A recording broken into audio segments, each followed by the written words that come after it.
Jesus sempre olhou à sua volta com a visão de seu Pai, com a visão celestial. E, portanto, os valores de Cristo são muito bem definidos em seu ministério. Na série Valores de Cristo, Dick Woodward nos mostra que também devemos ter os mesmos valores em nossa existência. Com vocês agora, Pastor Edson Bruno.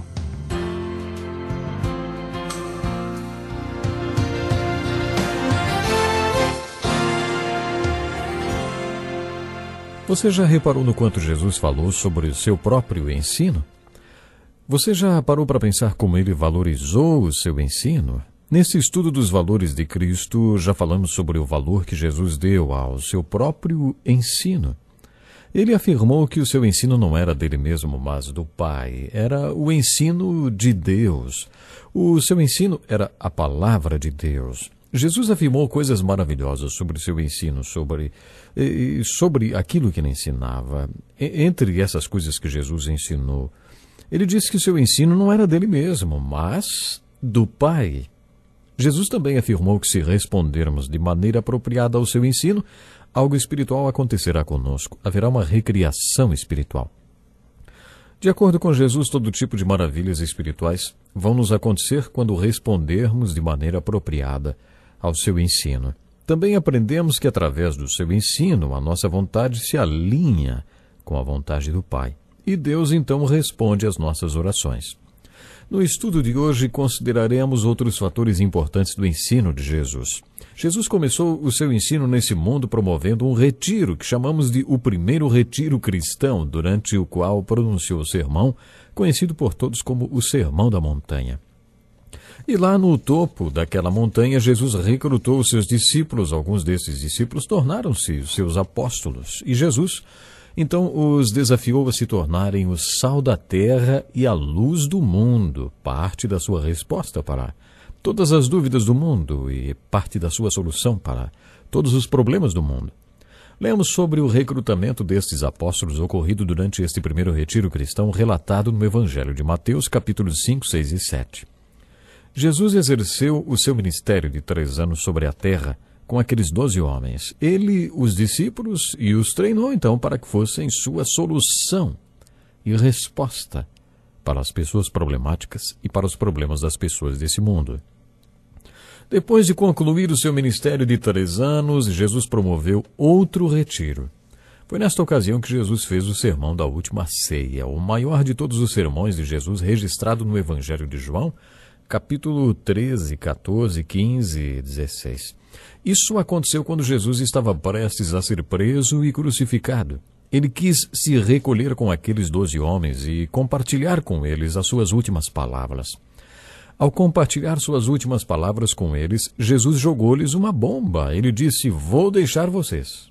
E é claro que eles ficaram preocupados. Mas no meio daquele retiro durante a última ceia, que teve a ver com os discípulos, Jesus disse que ele ia deixá-los, mas eles ficariam ainda mais ligados a ele. Todos eles ficaram tristes ao ouvir isso, mas Jesus os confortou dizendo: "Não os deixarei órfãos." Depois que Jesus partisse, aconteceria um milagre, e como resultado desse milagre, eles teriam um relacionamento mais íntimo com Jesus. Quando Jesus falou todas essas coisas, Judas, não Iscariotes, o outro, perguntou a Jesus: "Senhor, mas por que te revelarás a nós e não ao mundo?" Você não acha que esta foi uma boa pergunta? Judas estava ouvindo tudo e perguntou: "Como que o Senhor vai fazer isso? Como é que o Senhor vai se revelar para nós e não para o mundo?" Foi uma boa pergunta. Sabemos como responder a esta pergunta porque sabemos que Jesus estava falando do Espírito Santo. Jesus estava anunciando a vinda do Espírito Santo. Jesus se referiu ao Espírito Santo como o conselheiro.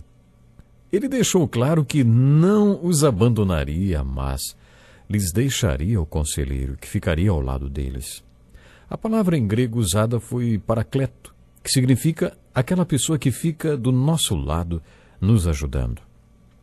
Quando os discípulos ouviram isso, queriam saber como tudo isso ia acontecer. Como vamos ter um relacionamento íntimo com o Senhor sem que os incrédulos participem disso? Essa era uma pergunta lógica e é uma pergunta que todos nós fazemos. Como? Como é que entramos em ação junto com o Espírito Santo hoje?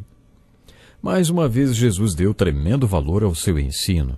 Em João capítulo 14, versículos 23 e 24, Jesus respondeu à pergunta de Judas, dizendo: Se alguém me ama, obedecerá a minha palavra. Meu Pai o amará. Nós viremos a ele e faremos morada nele. Aquele que não me ama, não obedece às minhas palavras. Essas palavras que vocês estão ouvindo não são minhas, são de meu Pai. Não são minhas palavras, mas são de meu Pai que me enviou. No versículo 15, Jesus disse: Se vocês me amam, obedecerão aos meus mandamentos. E eu pedirei ao Pai, e ele lhes dará outro conselheiro para estar com vocês para sempre, o Espírito da verdade. O mundo não pode recebê-lo, porque não o vê nem o conhece, mas vocês o conhecem, pois ele vive com vocês e estará em vocês. Não os deixarei órfãos, voltarei para vocês. É claro que Jesus Cristo estava descrevendo o Espírito Santo, a experiência do Pentecostes e tudo o que aconteceria como consequência dele.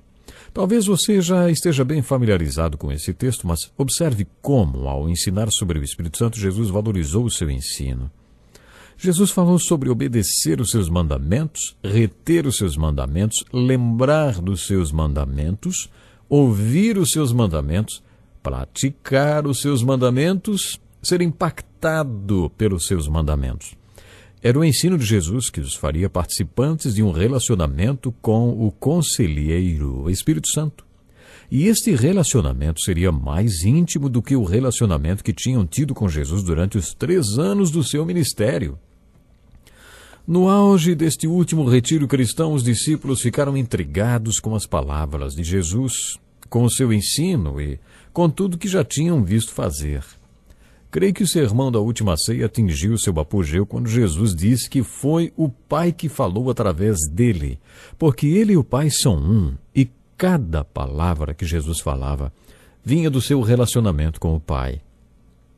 As palavras que eu lhes digo não são apenas minhas. Ao contrário, o Pai que vive em mim está realizando a sua obra. Creiam em mim quando digo que estou no Pai e que o Pai está em mim, ou pelo menos creiam por causa das mesmas obras. Digo-lhes a verdade, aquele que crê em mim fará também as obras que tenho realizado. Que declaração maravilhosa, hein? E que grande desafio para nós.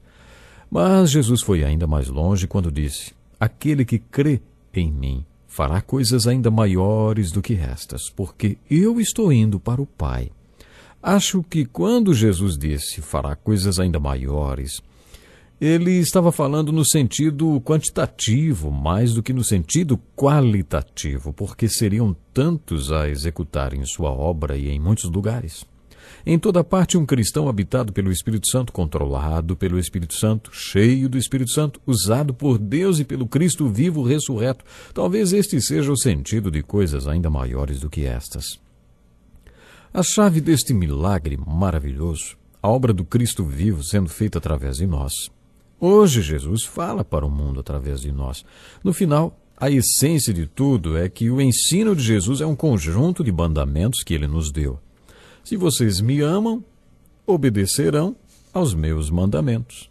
E eu pedirei ao Pai, e ele lhes dará outro conselheiro para estar com vocês para sempre.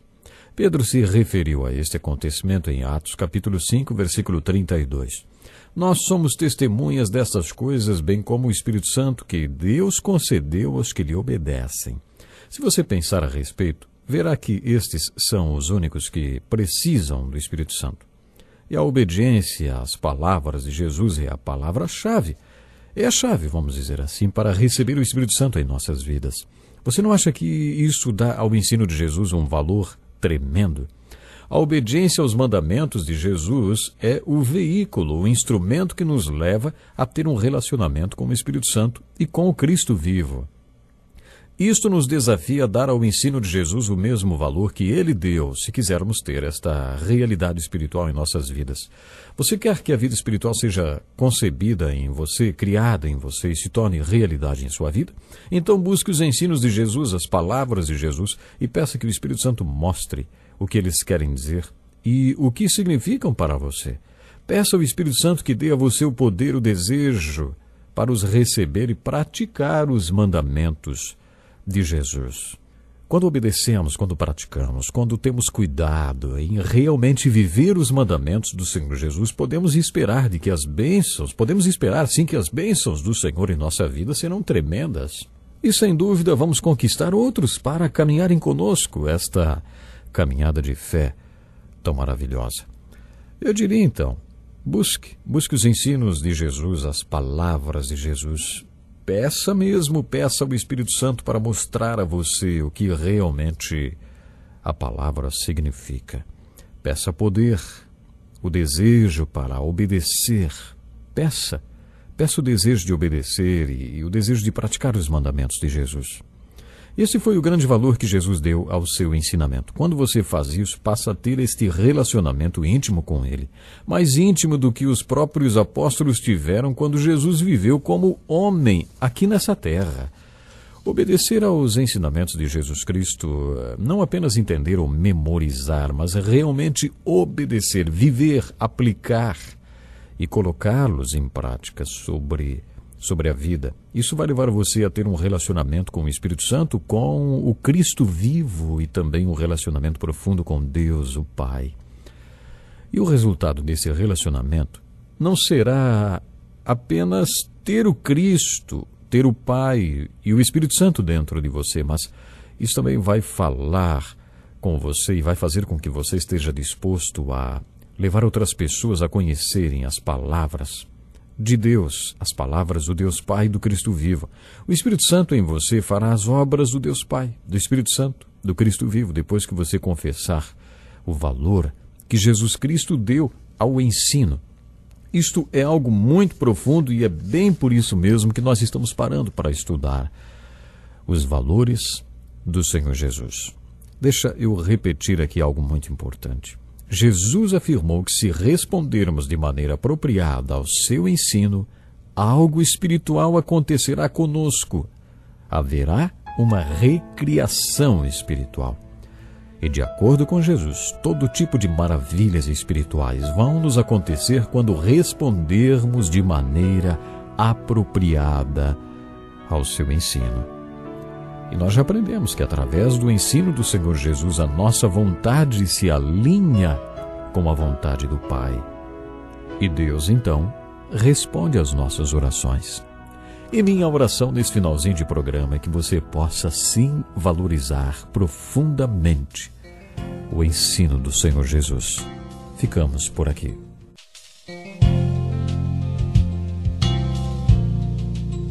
Que lição importantíssima. Obrigado, Pastor Edson Bruno. Prezado ouvinte, coloque em prática o que você ouviu aqui. Sem dúvida, sua vida será grandemente abençoada. Este é um estudo escrito pelo Dr. Dick Woodward, na voz do Pastor Edson Bruno. Escreva-nos e solicite o material. Nosso endereço é Encontro com a Palavra, Caixa Postal 2011, CEP 89201-970, Joinville, Santa Catarina.